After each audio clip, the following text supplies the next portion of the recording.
नमस्कार. आपण पाहतात मराठी रोकठोक न्यूज चॅनल. या चॅनलसाठी मी पत्रकार सुभाष जेदे. आज या जवळजवळ 2 आठवडे पूर्वीपासून जो GBS हा जो व्हायरल आहे किंवा जो आजार आहे त्याचे पुण्यात सारख्या शहरात आता त्याचा प्रसार वाढत आहे आणि कालपर्यंत 101 पेशंट होते, त्याच्यातले 16 व्हेंटिलेटर होते. पण प्रेक्षकांसाठी किंवा लोकांच्यात जनजागृती करण्यासाठी आम्ही आज प्राथमिक आरोग्य केंद्रातले डॉक्टर बागुल असतील, आरोग्य सहाय्यक बाप्पू भंडलकर असतील, शिंदे असतील किंवा दायगुडे असतील यांच्याशी आपण याविषयी चर्चा करणार आहोत. आणि हे जनतेसाठी, जनतेला माहिती व्हावं की नक्की हा प्रकार काय आहे आणि त्याची प्राथमिक लक्षणं काय आहेत ते आपण या आरोग्य विभागातील कर्मचारी आणि डॉक्टरांकडून जाणून घेऊया.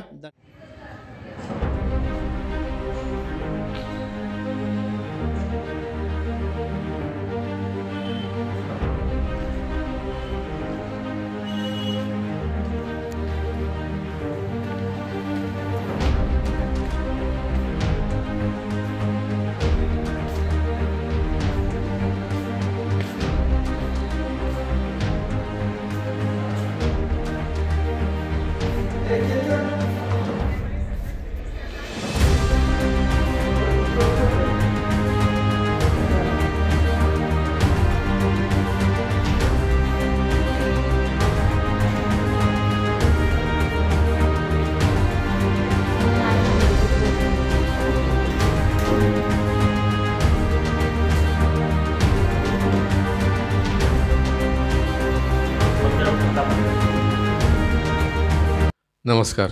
मी डॉक्टर नरेश बागुल, वैद्यकीय अधिकारी, प्राथमिक आरोग्य केंद्र नीरा, तालुका पुरंदर, जिल्हा पुणे.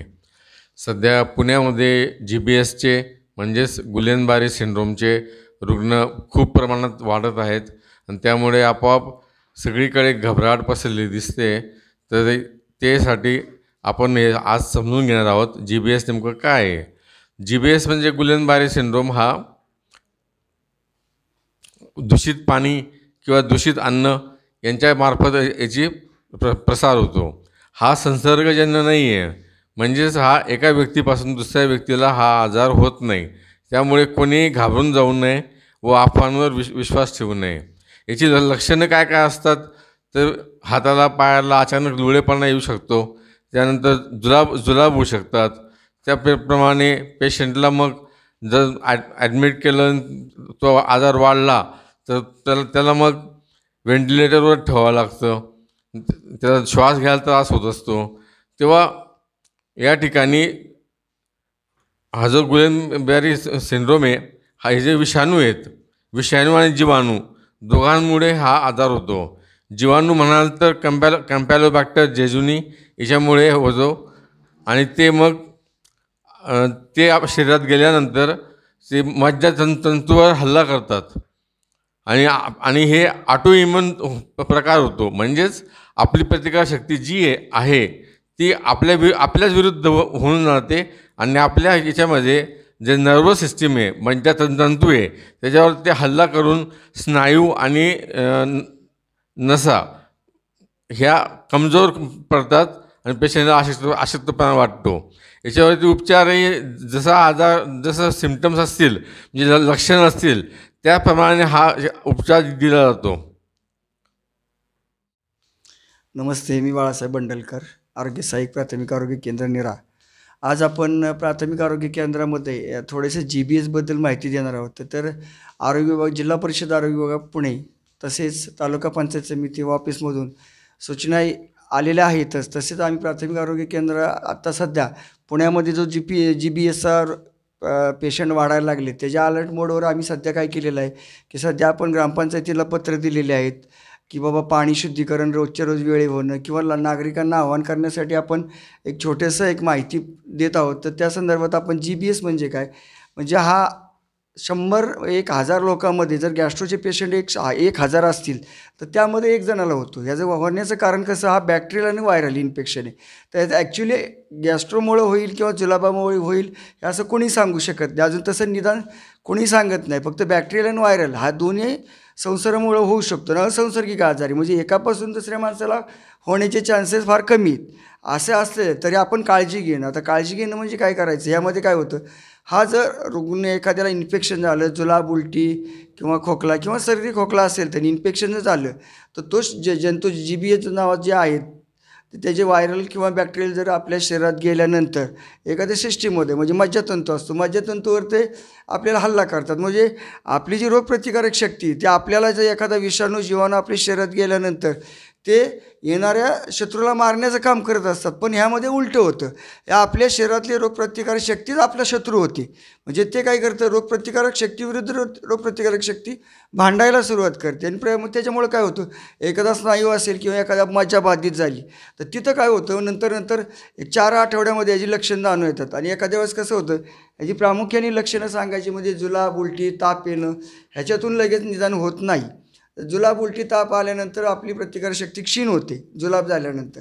मग याचा अर्थ असा होतो की निदान लवकर होत नाही. मग आपण काय करायचं, एखादा मज्जा बाधित होते, मज्जा बाधितमध्ये उदाहरणार्थ हाताची मज्जा बाधित झाली तर आपल्या बोटामध्ये पेन्स येणार किंवा पायामध्ये झाली, चेहऱ्यामध्ये झाली किंवा घशाला झाली तर अन्न गिळण्यास त्रास होतो. म्हणजे तिथल्या मज्जा बाधित होतात आणि बाधित झाल्यामुळे काय होतं, मग आपल्याला त्रास होतो. आपण म्हणतो हा काल परवा चालत होता, अचानक त्याला लुळेपणा कसा आला. तर घाबरून न जाता, हे काय म्हणजे हा दुर्मिळ आजार जरी असला 1916मध्ये याचं निदान झालेलं, फ्रेंच शास्त्रज्ञांनी यांचा शोध लावला होता, पण हा दुर्मिळ आजार आहे, 1000 लोकसंख्येमध्ये एखाद्याला होऊ शकतो.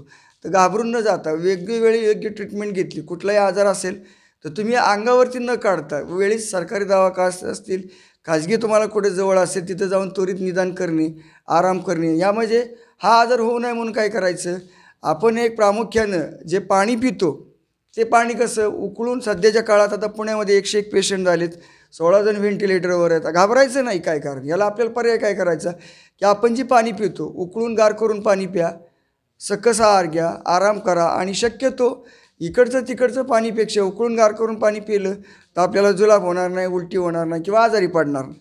महत्त्वाचा हा मुद्दा आहे. त्यासाठी लोकांना आम्ही आवाहन करतो. तसेच इतर कुठेही सार्वजनिक ठिकाणी जे उघडवलं अन्न असेल, शिळं अन्न असेल, दूषित अन्न असेल, अंडी, मटण, मांस पूर्ण शिजवून खा, जेणेकरून त्यातले जो एखादा बॅक्टेरिया असेल तर तो मेला जाईल. त्याच्यामुळं काय होईल की आपल्याला जुलाब, उलट्या होणार नाहीत, आपण आजारी पडणार नाही. आपली मज्जातंतू बाधित झाला तर आपल्याला उदाहरणार्थ समजा घशाचा झाला तर घशामध्ये जर इन्फेक्शन झालं त्या व्हायरसचं किंवा याचं तर आपल्याला श्वास घेण्यास त्रास होणार. श्वास घेण्यास त्रास झाल्यानंतर काय होणार, पर्यायी आपल्याला व्हेंटिलेटर लागणार. मग एवढी वेळ येऊन देऊ नये आपल्यावरती. त्यासाठी सर्व नागरिकांना मी एक कळकळीची विनंती करतो की इकडचं तिकडचं पाणी न पिता उकळलेलं गार केलेलं पाणी घ्या, उघड्यावरचं अन्न खाऊ नका, अंडी, मटण, मासे खात असेल तर शिजवून घ्या, कच्चं मांस, मटण, अंडी खाऊ नका, शिळं अन्न खाऊ नका. आणि काही जर लक्षणं जाणवली तर त्वरित बाबा जुलाब होतेच, ताप कमी होत नाही, ताप भरपूर आहे कमी होत नाही तर आपल्याकडे महाराष्ट्र शासनाने पुणे जिल्हा परिषदेने सध्या पुण्यामध्ये 2 हॉस्पिटल चालू केलेत, YCMला निदान आणि ह्याच्यामध्ये काय कमला नेहरूला ट्रीटमेंट चालू आहे. बाहेर गेल्यानंतर खूप खर्चिक बाब आहे, त्याला प्लाझ्मा वगैरे ट्रान्सफर करणं वगैरे बाकीच्या ट्रीटमेंट तिथं.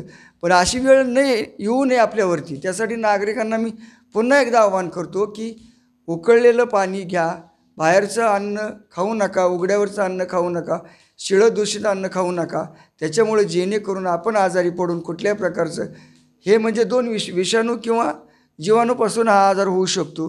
त्यासाठी आपल्याला कुठल्याही प्रकारचा आजारी न पडता आपलं आरोग्य कसं बरं होईल, ठणठणीत राहील. आणि प्राथमिक आरोग्य केंद्रात जर असेल तुम्हाला जाणवलं काय त्रास तर प्राथमिक आरोग्य केंद्रात संपर्क साधून पुढील अडचणी सोडवण्यासाठी आम्ही तत्पर आहोत.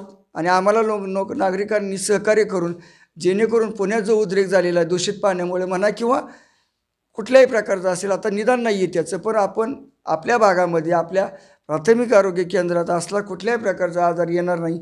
उन्हाळ्याची दिवस चालू आहे त्याच्यामुळे माणूस इकडचं तिकडचं खातो, त्याच्यामुळे जुलाब, उलट्या वगैरे होऊ शकतात. ह्या होऊ नये म्हणून आपण आपल्या घरचं उकळलेलं पाणी प्या, घरचं अन्न खा, जेणेकरून आपल्याला जुलाब, उलट्या कुठल्याही प्रकारचा आजार होणार नाही आणि आपल्या भागामध्ये GBSचा कुठलाही पेशंट होणार नाही. याच्यासाठी तुम्ही सहकार्य करा. सर्व 5ही ग्रामपंचायतीला माझं असंच आव्हान राहील की आपल्या भागात शुद्ध पाणी पुरवठा करून जेणेकरून आपण तर शुद्ध पाणी पुरवठा रोज करतोच आहोत, पण त्याचे अजूनही त्याच्या पुढे जाऊन जास्त जरा लक्ष देऊन लोकांना शुद्ध आणि क्लोरीनयुक्त पाणी द्या, जेणेकरून आपल्या भागामध्ये कुठल्याही प्रकारची साथीचे आजार होणार नाहीत आणि आपलं आरोग्य, आपला परिसर, आपलं प्राथमिक आरोग्य केंद्र, आपल्या ग्रामपंचायती अशाच नेहमीप्रमाणे सुदृढ आणि आजारमुक्त राहतील यासाठी मी सगळ्यांना विनंती करतो. जय हिंद, जय महाराष्ट्र. नमस्कार, मी डॉक्टर विक्रम बाळकृष्ण काळे, तालुका आरोग्य अधिकारी, पंचायत समिती पुरंदर. आत्ताच पुण्यामध्ये किंवा दाहेरी भागात किंवा सिंहगड रोडच्या भागामध्ये काही लोकांना अचानकपणे पॅरालिसिस सारखा प्रकार होऊन त्यांना हॉस्पिटलमध्ये भरती करावं लागली. त्याच्यामध्ये जवळपास 70 ते 75 लोकांना हा त्रास झाला. तर याच्यासाठी शासनाने पण एक आपल्याला अधिसूचना काढलेली आहे. त्याच्यामध्ये याची प्राथमिक लक्षणं अशी आहेत की हातामध्ये आणि पायामध्ये अचानकपणे अशक्तपणा जाणवतो. त्याच्यानंतर शरीराची हळूहळू स्नायूंची ताकद कमी होते, थकवा येतो आणि हळूहळू लकवा म्हणजे पॅरालिसिस सारखी परिस्थिती होती. अचानकपणे चालण्यामध्ये त्रास किंवा अशक्तपणा किंवा चेहरा वाकडा होतो. आणि याच्या अगोदर काही लोकांना जुलाबाचा त्रास होऊ शकतो किंवा काही लोकांना सर्दी खोकल्याचा त्रास होऊ शकतो. आता हा आजार जो आहे तर तो आपलीच प्रतिकारशक्ती आपल्यावर हल्ला करते. याला ऑटो इम्युन डिसीज असं म्हटलेलं आहे. तर त्याच्यामुळं असे रुग्ण काही पुणे शहराच्या भागामध्ये आढळले.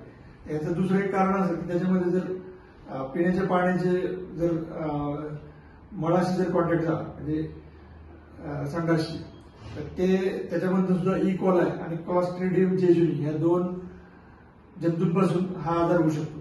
तर त्याच्यामुळं पाणी दूषित राहणार नाही याची काळजी घेणं आवश्यक आहे. त्यासाठी पाणी शुद्ध पिलं पाहिजे. म्हणजे उकळून गार केलेलं पाणी सगळ्यात चांगलं आहे याच्यासाठी. आणि ते शक्य नसेल तर पाण्यामध्ये मेडिक्लोर टाकून पिणे. त्यानंतर आपण जे अन्न खातो ते शक्यतो स्वच्छ आणि ताजं असं, उघड्यावर शक्यतो काही खाऊ नये. त्यानंतर वैयक्तिक स्वच्छतेवर जास्तीत जास्त भर द्यायचा. त्याच्यामध्ये दिवसातून 4 ते 5 वेळा हात साबणाने पाण्याने धुणे. जसं की संडासला जाऊन आल्यानंतर हात साबण आणि पाण्याने धुणे, जेवणाच्या पूर्वी हात साबणाने पाण्याने धुणे हे महत्वाचं. आणि शिजवलेलं अन्न खायचे. शिजवलेलं आणि न शिजवलेलं अन्न एकत्र ठेवायचं नाही. तर ह्या गोष्टी करायच्या. आता तालुक्याच्या दृष्टीने जर विचार केला तर आपल्याकडे 93 ग्रामपंचायती आहेत. तर सगळ्याच आपल्या आरोग्य कर्मचाऱ्यांना असं सांगितले की त्यांनी आपलं जे काय पाणी योजना आहे, हे नळ पाणी पुरवठा जिथून होतो तर त्याची पाईपलाईनची चेकअप करावं, जेणेकरून सॅनिटरी सर्व्हे करा. म्हणजे कुठेही वॉल लिकेज असणार नाही किंवा कुठेही पाईपलाईनचं लिकेज असू नये. कारण त्या ठिकाणी जर वॉल लिकेज किंवा पाईपलाईन लिकेज असेल तर मानवी मळाशी ते संसर्ग होऊन अशा प्रकारचे जंतू संसर्ग पसरू शकतात. जलजन्य आजार पसरू शकतात. त्याच्यामध्ये टायफॉइड आहे, कॉलरा आहे, कावीळ आहे, गॅस्ट्रो आहे. तर त्याच्यामुळं हा सर्वे महत्वाचा आहे. आणि पाणी शुद्धीकरण हे ग्रामपंचायतीने नियमित केलं की नाही हे पण पाहणं गरजेचं आहे. त्यासाठी आरोग्य कर्मचाऱ्यांनी घरोघरी जाऊन काही घरांच्या ओटी टेस्ट करायला पाहिजे. आणि ओटी जर निगेटिव्ह असेल तर ग्रामपंचायतला पत्र करायचं आहे. आणि ज्या घरामध्ये ओटी निगेटिव्ह येते तर त्यांना पाणी उकळून गार करून प्यायला सांगायचं. अशा पद्धतीच्या सूचना आपण त्यांना सगळ्यांना दिल्या. त्यानंतर असा जर रुग्ण असेल तर त्यांनी शक्यतो रुग्णालयामध्ये भरती व्हायची. कारण ह्या आजारामध्ये जवळपास काही लोकांना महिनाभर सुद्धा त्रास होऊ शकतो. आणि त्यासाठी इम्युनोग्लोबिन द्यायला लागतं. तर ते आपल्याकडे उपलब्ध नाही. ते खाजगी दवाखान्यांमध्ये बऱ्याच ठिकाणी उपलब्ध आहे. आणि महानगरपालिकेच्या काही रुग्णालयांमध्ये आणि ससून रुग्णालय किंवा आपलं औंध जिल्हा रुग्णालय या ठिकाणी सुविधा आहे. आणि क्वचित प्रसंगी रुग्णाला व्हेंटिलेटरची सुद्धा गरज पडू शकते. आणि ह्याच्यामध्ये स्नायूंचा पॅरालिसिस होतो. जर श्वसन करणारे स्नायूंचा जर पॅरालिसिस झाला तर अशा रुग्णांना व्हेंटिलेटरची जरूर पडू शकते. त्यामुळे या आजारामध्ये ही महत्वाची काळजी घेतली पाहिजे. त्याच्यामध्ये वैयक्तिक स्वच्छता आहे, पिण्याचं पाणी आहे आणि शक्यतो स्वच्छ आणि ताजं अन्न शिजवलेलं सकाळचं सकाळी, संध्याकाळचं संध्याकाळी खावं, जेणेकरून कोणाला त्रास होणार नाही. ठीक आहे, धन्यवाद. प्रथमतः मी मराठी रोकठोक न्यूज चॅनल याचे आभार मानतो की वारंवार ज्या वेळेस नवीन नवीन व्हायरस येतात किंवा लोकांच्या आरोग्याविषयी काही समस्या येत आहेत आणि त्याचं निदान करण्यासाठी मराठी रोकठोकच्या माध्यमातून बागुल सर आणि डॉक्टर बंडलकर आणि त्यांची सर्व टीम निरा प्राथमिक आरोग्य केंद्र ही नेहमी सतर्क असते आणि त्या माध्यमातूनच जनतेपर्यंत लोकांना आजाराचं जे काही लक्षणं असतात किंवा आजारातून होणारे जे आजार आहेत ते सांगण्याचं काम doctor Bagul sir, doctor Bandalkar आणि त्यांची सर्व टीम करत असते. मागीलही काळात, कोरोनाच्या काळात खूप चांगलं काम प्राथमिक आरोग्य केंद्राने केलेलं आहे. परिसरातील सर्वच आपल्या आजूबाजूचा जो परिसर आहे त्या सर्व भागातील लोक या ठिकाणी येतात आणि आपल्या आजाराचं निदान करून योग्य निदान केलं जातं आणि योग्य त्याला औषध देऊन त्याचं निदान करून त्याला योग्य ठिकाणी शिफ्ट केलं जातं किंवा त्याला मार्गदर्शन केलं जातं. परंतु आता जो JPS नावाचा जो व्हायरस JBS नावाचा जो व्हायरस पुण्यात येऊ पाहू राहिला आहे आणि आता सध्या आपल्याला 101 त्यात पेशंट सापडलेले आहेत, त्यातले 16 व्हेंटिलेटरवर आहेत. तर अशा ज्या आजाराची लक्षणं आहेत ते चांगल्या पद्धतीने आत्ता बागुल सरांनी आणि डॉक्टर बंडलकर सरांनी आपल्याला इथं मार्गदर्शन केलेलं आहे. ह्या TV चॅनलच्या माध्यमातून ही क्लिप सर्वांनी जास्त ऐकून येणाऱ्या काळात अन्न आणि पाणी या गोष्टीवर कॉन्सन्ट्रेट करून शिजलेलं अन्न आणि शुद्ध पाणी करून प्यावं, उकळून प्यावं, असं आत्ता जे आपल्याला मार्गदर्शन मोलाचं झालेलं आहे. ह्या मार्गदर्शनावर सर्व परिसरातील लोकांनी काम करून येणाऱ्या काळात दवाखान्यावरचा ताणतणाव कमी करून आपलं आरोग्य आपणच नीट ठेवूया, इथपर्यंत येण्याची वेळ येऊन देऊ नये, हीच या ठिकाणी आपण अपेक्षा व्यक्त करतो. आणि मी सर्व समाज बांधवांना विनंती करतो की तुम्ही जास्तीत जास्त स्वतःहून काळजी घ्या. धन्यवाद.